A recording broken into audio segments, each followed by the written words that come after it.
இப்போ 6:30 தாண்டி மணி 6 அழகாலம். வணக்கம் வணக்கம் நண்பர்களே, எல்லோரும் எப்படி இருக்கீங்க? நானும் சும்மா 6 மணிலேருந்து வெயிட் பண்ணுறோம். கைட்டு லேட்டு. அவர் வந்தோடனே டெம்பரேச்சர்லாம் செக் பண்ணிவிட்டு பசியாறிட்டு எங்களோட பயணத்தை தொடர்ந்தோம். ஏன்னா நாங்கள் ஏற்கனவே 1 hour லேட்டு. இன்றைக்கி எங்களோட பிளான் என்னென்னா, லபூச்சி போகிறோம். 6 hours ட்ரெக்கு, 7 கிலோமீட்டரு. ஆனால் இந்த ஐட்டினரியை ஞாபகம் வச்சுக்கோங்க, இந்த ஐட்டினரியை மாற்றினதுனால என்னென்ன கஷ்டங்களை நாங்கள் அனுபவித்தோம், எப்படியெல்லாம் உங்கள் உடல்நிலை மாறும் அப்படின்றத தான் இந்த காணொலியில் பார்க்க போகிறீங்க. நான் ஏற்கனவே சொல்லியிருந்தேன்லங்க, நம்மளோட டெஸ்டினேஷனை நம்ம அடைய போகிறோம்.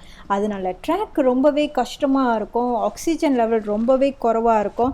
மென்டலி ஃபிசிக்கலி நீங்கள் ரொம்பவே ஸ்டேபிளாக இருக்கணும். அப்போ தான் உங்களால் இந்த ட்ராக்கை முடிக்க முடியும். அதோடங்க இன்னொரு ஹைலைட் என்னென்னா, இன்றைக்கி வழி நெடுகிலும் அழகான காட்சிகள் கொட்டி கிடக்குதுங்க. அதை நம்ம ரசிச்சுக்கிட்டே போகிறோம்.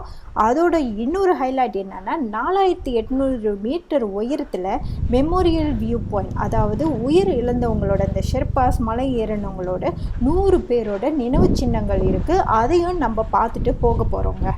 உங்களுக்கு பார்க்குறதுக்கு வெயிலாம் சூடாக இருக்கிற மாதிரி தோணுங்க, ஏன்னா வெளிச்சமாக இருக்குல்ல. ஆனால் அதுதான் இல்லை, ரொம்பவே குளிருங்க. நானும் எத்தனை லேயர் போட்டிருக்கேங்களா. அது மட்டும் இல்லை, நம்ம மேலே போக போக குளிர் அதிகமாக இருக்குது, பயணமும் கடுமையாக இருக்குது. உங்களுக்கு அந்த சத்தம் கூட கேட்குங்க, காற்று ரொம்பவே பலமாக அடிக்குதுங்க.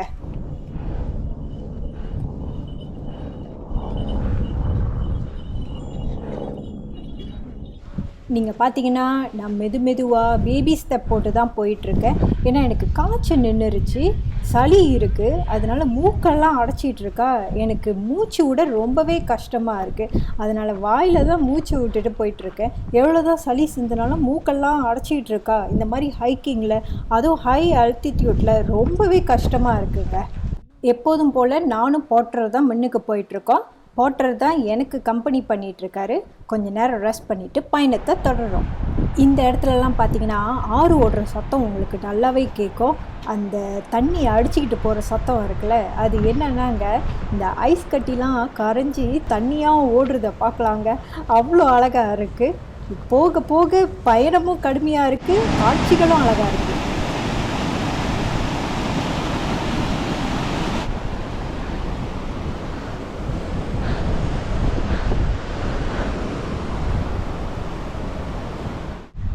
இப்போ நம்ம கொஞ்சம் கொஞ்சமாக நம்மளோட மதிய உணவு சாப்பிட்ற இடத்துக்கு வந்துட்டோம். ஆனால் நான் கொஞ்சம் வெள்ளனியாகவே வந்துட்டேங்க. 10 மணிக்கெலாம் நான் வந்து அவங்களுக்கு வெயிட் பண்ணிகிட்டு இருந்தேன். 8 மணிக்கு வந்து சேர்ந்துட்டேன். இதான் சாப்பிட்ற இடம். அவங்க வந்து ஒன்றும் வரல. 11 மணிக்கு சுமன் வந்தோடனே எங்களோட மதிய உணவை முடிச்சுட்டு திரும்ப எங்களோட பயணத்தை கண்டினியூ பண்ணோம்.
இதுதாங்க நான் சொன்ன மெமோரியல், ஹிமாலயன் பீக்கில் இறந்தவங்களோட நினைவு சின்னங்கள்.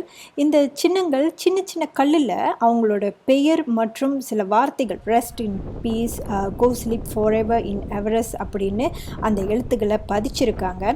இதுதான் நம்ம எவரெஸ்ட் மலைக்கு போகிற வழியில் உள்ள மிகவும் கவலையான இடம்னு சொல்லலாங்க. நம்ம மனசு ரொம்பவே உறுத்தும். ஆனால் இந்த இடம் நமக்கு என்ன உணர்த்துதுன்னா, லைஃப் இஸ் ஷார்ட் அப்படின்ட்டு உணர்த்துதுங்க. அது மட்டும் இல்லை, இந்த மலை, இந்த எவரெஸ்ட் மலை எவ்வளவு ஆபத்தானதுன்னு காட்டுது. அப்படி இருந்தும் இந்த மலை ஏறினவங்க எல்லாருமே அவங்க உயிரை பணயம் வச்சு இந்த எவரெஸ்ட் மலையோட ட்ரெயிலர் மற்றும் இந்த எவரெஸ்ட் எக்ஸ்பெடிஷனை பண்ணியிருக்காங்க. அதனால நம்ம எப்போதுமே மெதுவாக கவனமாக இந்த எவரெஸ்ட் ட்ராக்கில் போகணுன்றத நமக்கு தெளிவாக உணர்த்துறாங்கங்க.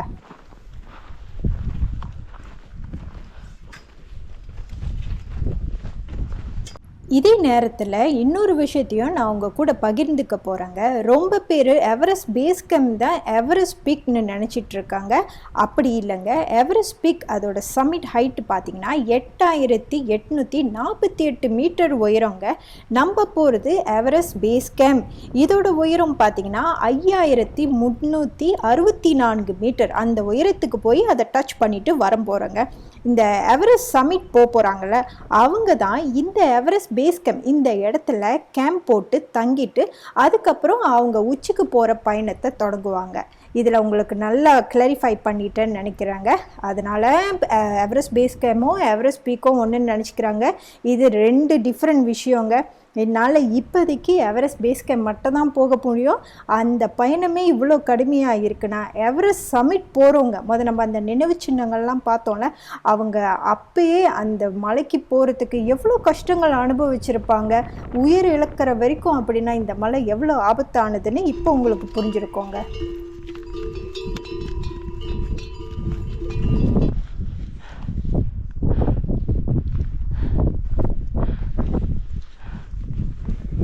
இப்போ நீங்கள் பார்த்தீங்கன்னா உங்களுக்கு டீ ஹவுஸ் தெரியுதுங்களா? நம்ம லெபுச்சே வந்துட்டோம். இங்கே தான் நம்ம தங்க போகிற இடம். ஆனால் இந்த ஐட்டினரியை எப்படி மாற்றினாங்க, இங்கே என்ன நடந்தது அப்படின்றது தான் நீங்கள் நெக்ஸ்ட்டு பார்க்க போகிறீங்கங்க.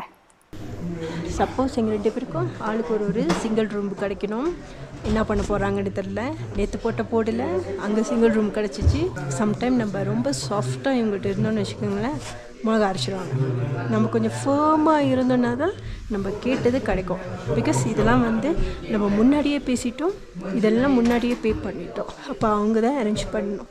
இல்லாட்டினா நம்மளே சொந்தமாக எல்லாத்தையும் அரேஞ்ச் பண்ணி வந்துடலாமே. இப்போ என்ன பிளான்னா, எனக்கு சிங்கிள் ரூம் கிடச்சிச்சு, அவருக்கு சிங்கிள் ரூம் கிடைக்கல. வேறு எங்கேயுமே ரூம் இல்லை. அதனால ஆப்ஷன் என்ன கொடுத்தாங்கன்னா, நம்ம நேராக 3 ஹவர் ஹைக் பண்ணி கொரக்ஷே போயிடலாம். அதாவது உங்களுக்கு சுலபமாக புரிகிற மாதிரி சொல்லணுன்னா, டே 9ஓட பாதி ட்ரெக்கை இன்றைக்கி முடிக்க போகிறோம். 5180 மீட்டர் உயரத்துக்கு கொரக்ஷே போக போகிறோம். இதோட ட்ரெக்கு பார்த்திங்கன்னா 5 கிலோமீட்டருங்க. நான் நிறைய ஆர்டிக்கலில் படிச்சிருக்கேன். இந்த எவரெஸ்ட் பேஸ் கேம்ப் ட்ரெக்லேயே கொரக்ஷே போகிற பாதை ரொம்பவே கடுமையாக இருக்கும். ஏன்னா நம்ம எவரெஸ்ட் பேஸ் கேம்பை நெருங்கிட்டு இருக்கோம்ல, அதோட அந்த கொரக்ஷே தான் நம்மளோட ஃபைனல் ஸ்டாப்புங்க. அங்கேருந்து தான் நம்ம எவரெஸ்ட் பேஸ் கேம்ப் போவோம். அதனால சீக்கிரமாக சாப்பிட்டுட்டு 2 மணிக்கெலாம் லெபுச்சேலேருந்து கொரக்ஷே போயிட்டுருக்கோம். Mount Pumari, 7,000 meter. Second one is Mount Lingtrain. பார்த்தீங்கன்னாங்க பாதை எவ்வளவு கரடு மூடாக இருக்குன்னு உங்களுக்கே தெரியும். அது மட்டும் இல்லைங்க, நாங்கள் ஏற்கனவே 7 கிலோமீட்டர் முடிச்சிட்டோம். இப்போ கொரக்ஷே போகிறதுக்கு எக்ஸ்ட்ரா 5 கிலோமீட்டர், அப்போ மொத்தம் 12 கிலோமீட்டர். அதோட நாங்கள் 2 மணிக்கு மேலே தான் கிளம்புனோம் டீ ஹவுஸ்லேருந்து, லெபுச்சேலேருந்து. அப்போ வெதர் எப்படி இருக்கும்? குளிருங்க. அது மட்டும் இல்லை, விந்தி காற்று பலமாக அடிக்குது. அதை அகென்ஸ்ட் பண்ணி நாங்கள் நடந்து போகிறதுனால பயணம் ரொம்பவே கடுமையாக இருந்துச்சுங்க. என்னால் இன்னொரு அடி எடுத்து வைக்கிறதுக்கே கஷ்டமாக இருந்துச்சு.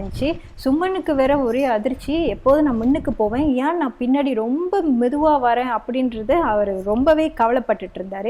இதுக்கெல்லாம் காரணம் நம்மளோட கைடு தான் கரெக்டாக நம்மளுக்கு அட்வைஸ் பண்ணணும். ஏன்னா நம்மளுக்கு தெரியாது போக முடியுமா, ரீச் பண்ண முடியுமா. நம்ம கைடு ரொம்பவும் அரேஞ்ச் பண்ணலை, தப்பான அட்வைஸை கொடுத்து என்னை எவ்வளோ பெரிய ஆபத்தில் கொண்டு வந்து விட்டுட்டாருன்னா, என்னோடய ஆக்சிஜன் லெவல் 40க்கு இறங்கிருச்சுங்க.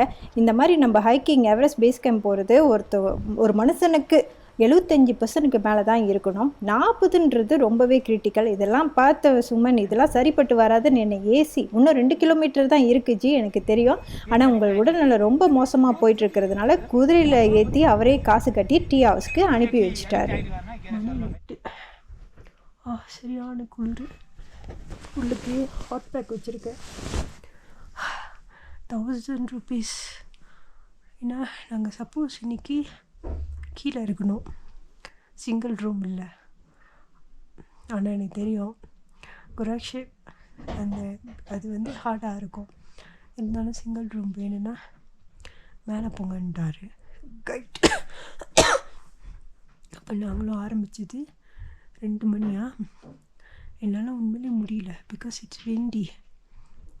பாவம் சுமன், அவர் என்னடா இந்த பிள்ளை எப்போதும் முன்னுக்கு இருக்கும், பின்னாடி ரொம்ப கஷ்டப்பட்டு ஏறி வருது அப்படின்ட்டுன்னு அவர் அதுக்கப்புறம் ஹார்ஸ் இருக்குல்ல, குதிரை, இன்னும் எங்களுக்கு 2 கிலோமீட்டர் இருக்குது. ஆனால் என்னால் முடியல, ஏன்னா விண்டி காற்று இப்படி அடிக்குது, இப்படி போகணும், ரொம்ப டயர்டாச்சு. அப்போ கடைசி அவர் சொன்னார் ஹார்ஸில் ஏறி போகலான்னு. நான் சொன்னேன் முடியவே முடியாதுன்னு, ஒத்த விழுவோம் அப்படின்ட்டுன்னு. இல்லை ஜி நீங்கள் ரொம்ப இதாக இருக்கீங்க, எப்படின்னா எத்தனை மணிக்கு போய் சேருங்கன்ட்டுன்னு அவரே பிடிச்சி ஏற்றி விட்டார். அதனால் நாங்கள் கொஞ்சம் வெள்ளனே ஒரு 4:45 வந்து சேர்ந்தோம். சரியான குளிர், என்னோடய ஆக்சிஜன் லெவலும் குறைஞ்சிருச்சு. அதுக்கப்புறம் வந்துட்டு கொஞ்சம் சூடெல்லாம் காய்ச்சிட்டு டீ குடிச்சிட்டு அதுக்கப்புறம் என்னோடய ஆக்சிஜன் லெவல் ஓகே வந்துச்சு. இது சும்மனுக்கு தான் தேங்க்ஸ் சொல்லணும். அதுக்கப்புறம் அவர் நிறையா டெக்கே பண்ணிட்டாருன்னு நீக்கு அவரோட ஃபிசியோ அந்த எக்யூப்மெண்ட் இருக்குது, அதை எடுத்துகிட்டு வந்து கொடுத்தாரு. அப்புறம் க்ளவ் ஒன்றுமோ ஹீ ரிலீஸ் கேட். நான் சொன்னேன் ஜி பயப்படாதீங்க, மிஸ்டேக் என் மேலே தான், விண்டியாக இருந்துச்சா என்னால் முடியல அப்படின்ட்டு. மற்றபடி நாளைக்கு நாங்கள் இவிசி போவோம், அதுதான் நியூஸ். அடுத்த காணொளி நம்ம டெஸ்டினேஷனை அடைய போகிறோங்க. நான் விழுவேன் என்று நினைத்தாயா, அதுதான் இல்லை, அப்படி இப்படி நீ ரீகவர் பண்ணி நம்மளோட டெஸ்டினேஷனை எப்படி அடைஞ்சோன்றது தான் அடுத்த காணொளியில் காட்ட போகிறேன். இந்த காணொளி உங்களுக்கு இன்ஃபர்மேட்டிவாக ரொம்பவே பிடிச்சிருந்தா மறக்காமல் லைக் பண்ணி கமெண்ட் பண்ணி ஷேர் பண்ணுங்கள். நீங்கள் கொடுக்குற உற்சாகத்தில் தாங்க நான் இந்த மாதிரி பல தரமான வீடியோக்களை போட முடியும். அடுத்த காணொளியில் சந்திக்கிறேன். இப்போதைக்கு உங்களிடமிருந்து விடைபெறுவது உங்கள் நீரா செல்வி. பாய்.